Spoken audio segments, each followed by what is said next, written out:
Hey guys, स्वागत है फिर से हमारे YouTube channel MICT computer education पे।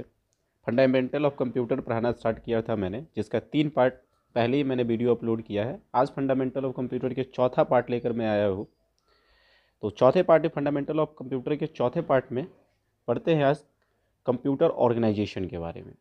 कंप्यूटर ऑर्गेनाइजेशन का मतलब होता है, कंप्यूटर ऑर्गेनाइजेशन को छोड़ के किसी भी ऑर्गेनाइजेशन की बात करें तो ऑर्गेनाइजेशन में बहुत सारे काम करने वाले अलग अलग लोग होते हैं और सबका अपना अपना एक रिस्पॉन्सिबिलिटी होता है कि किसको क्या काम करना है, ताकि कोई भी काम जो होगा वही सही ढंग से सही समय पे और रिस्पॉन्सिबिलिटी के साथ किया जाएगा। कंप्यूटर में भी बहुत सारे अलग अलग काम करने वाले यूनिट्स होते हैं, डिपार्टमेंट होते हैं, जिसको कंप्यूटर में यूनिट कहा गया है, क्योंकि कंप्यूटर बहुत अलग अलग डिफरेंट कामों को करता है। तो कंप्यूटर में जितने भी अलग अलग यूनिट्स हैं सबको अलग अलग भागों में बांटा गया है और सबका अपना अपना एक रिस्पॉन्सिबिलिटी, एक वर्क दिया गया है, जिसके बारे में हम लोग कंप्यूटर ऑर्गेनाइजेशन में पढ़ेंगे। तो पढ़ते हैं कंप्यूटर ऑर्गेनाइजेशन के बारे में। सबसे पहले नाम जानते हैं कि कंप्यूटर ऑर्गेनाइजेशन में क्या क्या यूनिट्स होते हैं। कंप्यूटर ऑर्गेनाइजेशन में सबसे पहले यूनिट्स का नाम होता है इनपुट यूनिट, एक होता है आउटपुट यूनिट, एक होता है स्टोरेज यूनिट और एक होता है CPU। CPU में दो चीज़ें होती है, ALU और CU। ALU और CU दोनों को मिला दिया जाता है तो तैयार होता है CPU। या हम बोल सकते हैं कि ALU और प्लस CU दोनों को मिलाने से तैयार होता है CPU। ALU प्लस CU बराबर होता है CPU। पिछले क्लासेस में मैंने पढ़ाया था कि जब भी आप कंप्यूटर को अपना डेटा और इंस्ट्रक्शन कंप्यूटर को प्रोवाइड करते हैं तो उसको इनपुट कहा जाता है। यानी जब भी आप कंप्यूटर पे काम करते हैं तो कंप्यूटर को आप अपनी तरफ से इनपुट देते हैं। तो कंप्यूटर को जब भी आप इनपुट देंगे तो जिस यूनिट को आप इनपुट देने का काम करते हैं उसको कहा जाता है इनपुट यूनिट। यानी कंप्यूटर का वह यूनिट जो हमारे द्वारा दिए गए इनपुट को, यानी कि डेटा और इंस्ट्रक्शन को एक्सेप्ट करता है, उसको बोला जाता है इनपुट यूनिट। आउटपुट के बारे में पहले पढ़ाया था कि जब भी कंप्यूटर से आपको कोई रिजल्ट या इन्फॉर्मेशन आपको प्राप्त होता है, कंप्यूटर जब आपको रिजल्ट देता है तो आउटपुट कहलाता है। तो कंप्यूटर का वह यूनिट जो हमें आउटपुट देने का काम करता है उसको कहा जाता है आउटपुट यूनिट।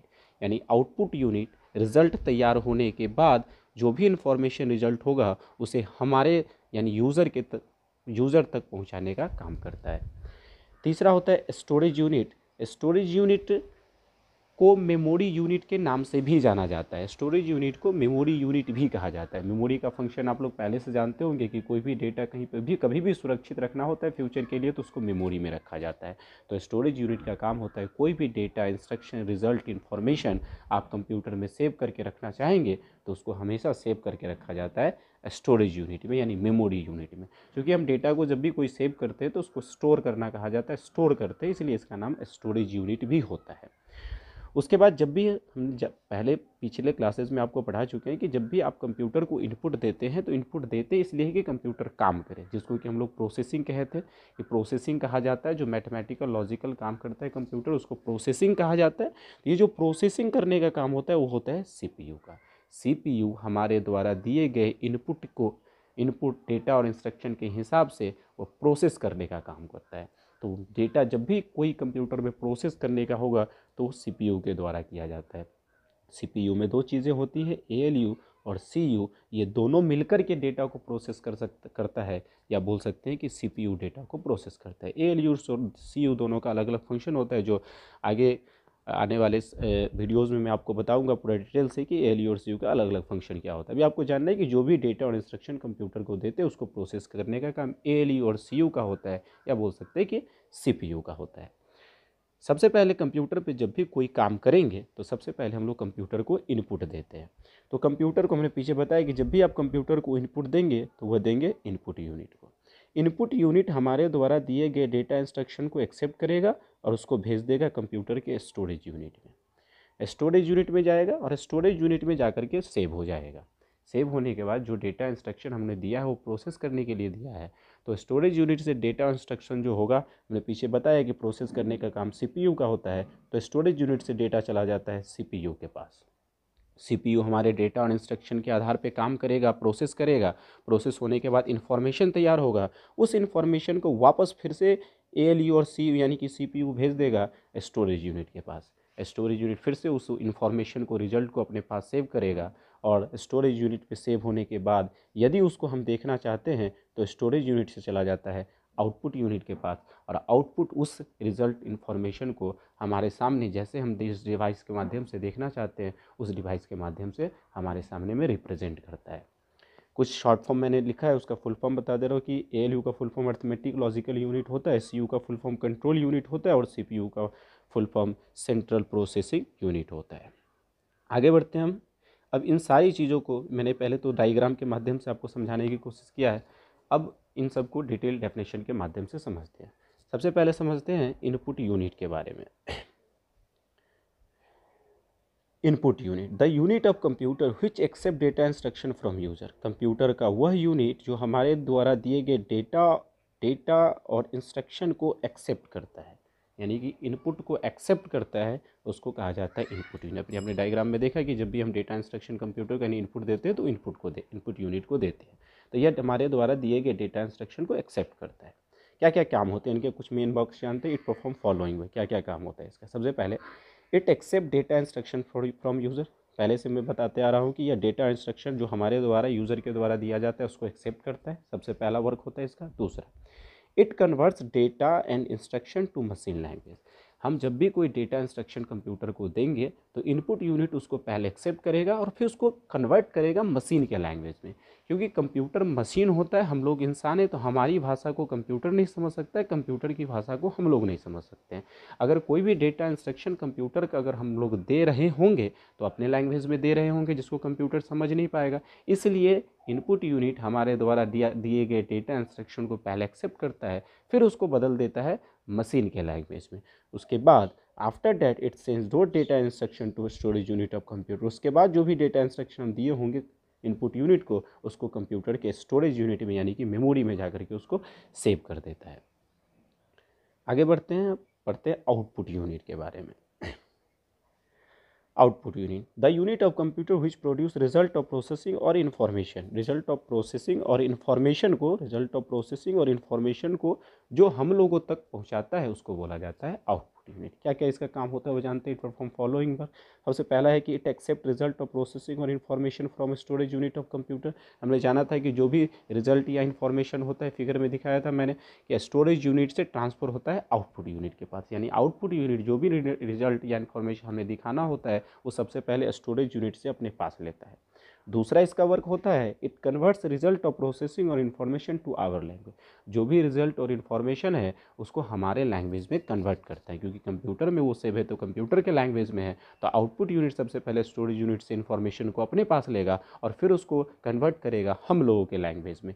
उसके बाद after that it produce those result of processing और information on desire output device. उसके बाद जो भी इन्फॉर्मेशन रिजल्ट होगा वो हम जैसे देखना चाहेंगे, मॉनिटर, प्रिंटर, जिस माध्यम से देखना चाहेंगे उसके माध्यम से हम लोग को दिखाने का काम करता है। आगे बढ़ते हैं अब स्टोरेज यूनिट, तीसरा कंप्यूटर के यूनिट के बारे में पढ़ते हैं, स्टोरेज यूनिट के बारे में। मैंने पहले बताया कि स्टोरेज यूनिट को मेमोरी यूनिट भी कहा जाता है, यानी कंप्यूटर का यह मेमोरी होता है, मेमोरी यूनिट होता है। जब भी कोई डेटा, इंस्ट्रक्शन, रिजल्ट, इन्फॉर्मेशन, कोई भी चीज़ भविष्य के लिए हमेशा के लिए सेव करना चाहेंगे तो उसके लिए इस्तेमाल किया जाता है स्टोरेज यूनिट का। It is also known as memory unit.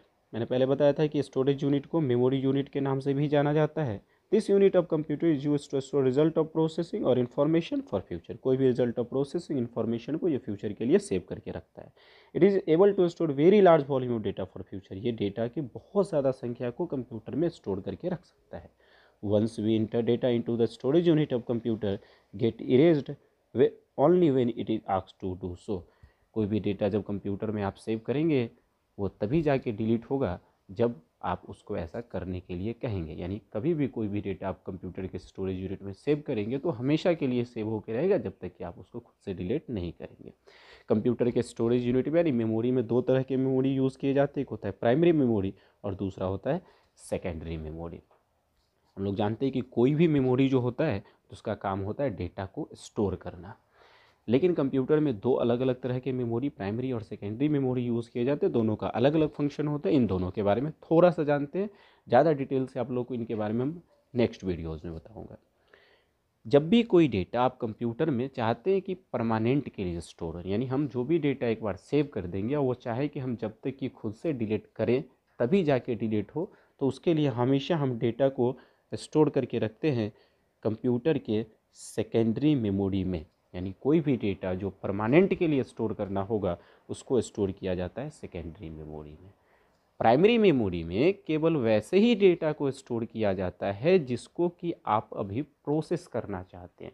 यानी कि जब आप कंप्यूटर पे काम कर रहे हैं, किसी डेटा को प्रोसेस करना है, तो वैसे डेटा को जिस डेटा को प्रोसेस करेंगे वैसे डेटा को रखा जाता है प्राइमरी मेमोरी में।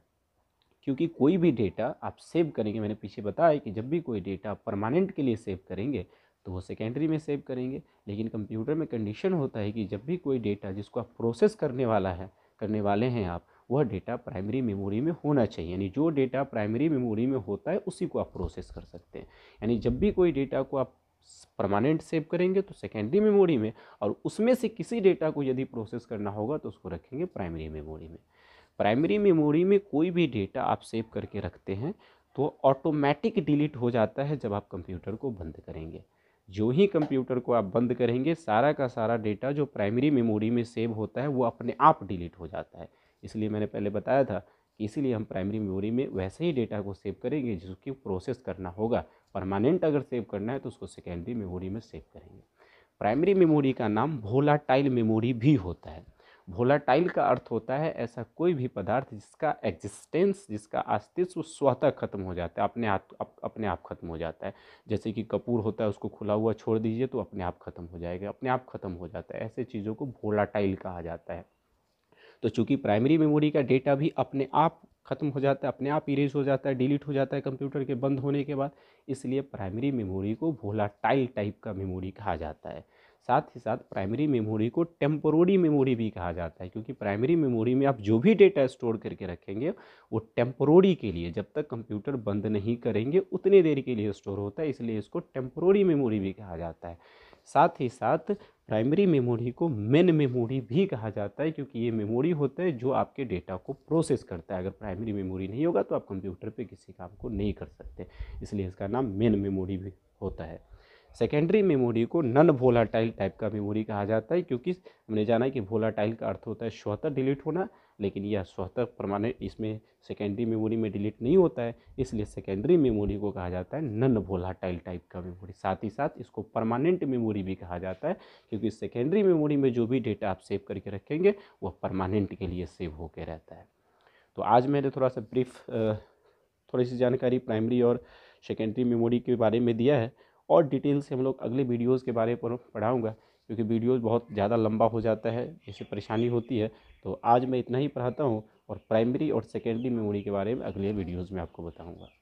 आप लोगों से रिक्वेस्ट है, ज़्यादा से ज़्यादा लाइक करिए, सब्सक्राइब करिए, क्योंकि आप जितना लाइक करेंगे, सब्सक्राइब करेंगे तो हमें और हौसला मिलता है वीडियोज़ बनाने का, और बहुत अच्छे अच्छे कमेंट्स आ रहे हैं आपके, और सब्सक्राइबर भी बढ़ रहे हैं, तो अच्छा लगता है वीडियोस बनाने में। आप लोग कंटिन्यू ऐसे ही लाइक करते रहिए, सब्सक्राइब करते रहिए, शेयर करते रहिए। मैं पूरा कंटिन्यू पूरे सिलेबस का वीडियोस बनाता रहूँगा।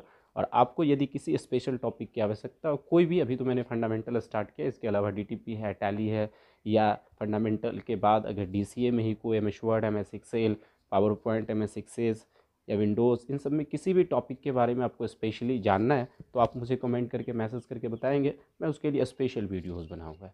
Thank you.